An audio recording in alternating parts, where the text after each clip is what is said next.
బాబు sir పిల్లరా వస్తున్నాను sir. Camera వచ్చే లోపల నువ్వు వెళ్ళి బామ్మని రెడీ చేయి. Okay sir. కరెక్ట్ గా మాట్లాడుతుందో లేదో ఒకసారి చెక్ చేయి. చీఫ్ బామ్మా అంత కరెక్ట్ గా గుర్తుందిగా, నేర్పించినట్టే చెప్పాలి. అలాగే టీవీలో మాట్లాడే అవకాశం నీకు దొరికింది.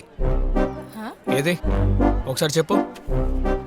పుట్టిన కాడ నుంచి ఏడే ఉన్నానురా. రెండోది కొత్తగా మీకు ఇల్లు కట్టించాం, కొండాపురంలో ఉంది ఇల్లు, వెళ్ళి ఉండండి అని చెప్తావా? అంతే కదా నాయన. పుట్టిన దేశం వదిలి అక్కడికి మేము ఎలా వెళ్తాం అనుకున్నారు? కొంచెం ఫీల్ అవుతూ మాట్లాడువా? పుట్టిన గడ్డి వదిలి ఎలా వెళ్ళబట్టారయ్యా? సచ్చేంత వరకు మేము ఏడే ఉండాలనుకుంటున్నాం. మేము ఎక్కడికి వెళ్ళేది లేదు, ఇక్కడే ఉంటాం. ఓయ్ బామ్మ, కొండాపురం కూడా మన ఊరే, వేరే దేశమేం కాదు. ఏం సార్, చదువురాని ముసలిదైతే ఏమైనా నేస్తారా? హలో, నేను ఊరనే మేడం చెప్పాను, ఆవిడ దేశం అని తప్పుగా చెప్తోంది. అవునవును, వయసు పిల్లలు ఏం చెప్పినా మీకు కరెక్ట్ గానే ఉంటది. నేను చెప్పేది తప్పుగా ఉంటది. ఆ అమ్మాయిని తీసుకెళ్లి ఎలా కావాలో బామ్మ ఊరికే చెప్పాను. బామ్మ ఆగు, నువ్వు చెప్పేదే కరెక్ట్. రండి బామ్మ. వదిలేయండి సార్, ముసలిది ఓవర్గా సీన్ కొడుతుంది. ఏమండి, ఊరికే దబాయించి పంపించేశారు. ఇప్పుడు ఆయనకి సమాధానం చెప్పేది నేను కదా. నేను ఫోన్ చేస్తాను బుజ్జమ్మా.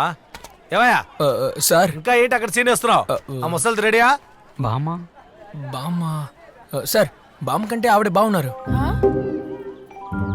ఏంటయ్యా? కాదు, బాగా చెప్తున్నారని చెప్పాను. అలాగా, ఒకసారి చెప్పమని చెప్పు చూద్దాం. ఒక నిమిషం సార్.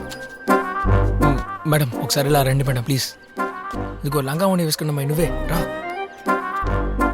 ఎలాగైనా ఓకే చేయించాలి. ఏమండి, ఇంతసేపు ఇక్కడే కదా ఉన్నారు, ఈ సమస్య గురించి ఏదో ఒకటి తెలిసింది మాట్లాడండి ప్లీజ్. నేనా? అవునండి, బామ్మ తర్వాత బ్యూటీ మీరే కదా.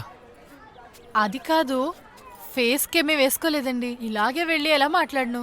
ఏమండి, చూడగానే కిస్ చేయాలన్న ఫీలింగ్ వస్తుందండి. మీ లిప్స్ చీక్స్, ఇంతకన్నా మేకప్ మీకు అవసరం అండి? అది ఓకే. సరే, ఎక్కువ ఆలోచించకండి. బామ్ముంటే ఎందుకు మిమ్మల్ని అడిగేవాడిని చెప్పండి. ఆయన చాలా టెన్షన్ గా ఉన్నారు, మీరే వచ్చి ఏదో ఒకటి చెప్పండి. సరే చెప్తాను సార్. ఆ పాపకి cerebro vascular disease, nervous system చాలా వీక్ గా ఉంది. పాపం మోగపిల్ల, వెంటనే ఆపరేషన్ చేయకపోతే పిల్ల ప్రాణాలకే ముప్పు. బేసిక్ టెస్ట్లకు కూడా ఇంకా బిల్ పే చేయలేదని చెప్పారు సార్. వాళ్ళ నాన్న ఇంకా రాలేదు, చూద్దాం. వెళ్ళండి వెళ్ళండి, లోపలికి వెళ్ళండి. బయటకు పంపించొద్దు, అందరూ లోపలే ఉండండి. వెళ్ళండి, చెప్పేది మీకే. ఏంటలా చూస్తున్నారు? వెళ్ళండి. పోలీసులు వస్తా ఉంటారు, రా లోపలికి పోదాం. వెళ్ళండి వెళ్ళండి, బయటికి రావద్దు. ప్రమాదం. వెళ్ళండి. వాయిస్ రికార్డ్ ఆన్ చేశాను, మాట్లాడండి. నమస్కారం, నేను భువన. సూపర్ సూపర్, మాట్లాడండి. ఈ ఏరియాలోనే 17 సంవత్సరాలుగా ఈ స్లమ్ బోర్డులో ఉంటున్నారు. ఈ స్లమ్ బోర్డులో మొత్తం 214 ఇళ్లు ఉన్నాయి. ఒక్కో ఇంట్లో కనీసం 4 ఉన్నాం. మాకిప్పుడు ఒక సమస్య, కానీ వాటికంతా పరిష్కారం దొరకదు. అది అందరికీ తెలుసు. ఎందుకంటే ఈ రాష్ట్రంలోని ఎన్నో కోట్ల మందిని పట్టించుకునే గవర్నమెంట్ ఇక్కడున్న 756 మంది గురించి పట్టించుకుంటుందా? ఆయన కూడా చెప్తాను. సూపర్, ఈ అమ్మాయి లాక్ చేసి పెట్టు. అవును, ఇంతవరకు లోపల రాకుండా వాళ్ళు ఏం చేస్తున్నారు? సరే సార్, చెప్తాను. వెళ్ళి అక్కడ ఏం జరిగిందో చెక్ చేయి. చాలా థ్యాంక్స్ అండి. చెప్పు బుజ్జమ్మా. సరే వస్తాను తమ్ముడు. మేడం, ఏంటి తమ్ముడు అంటున్నారు? ఏంటి మేడం సడన్ గా తమ్ముడు అనేసారు? నాకు మీకు ఒకటే ఏజ్. సరే, కానీ మీ గురించి ఏం చెప్పలేదేంటి?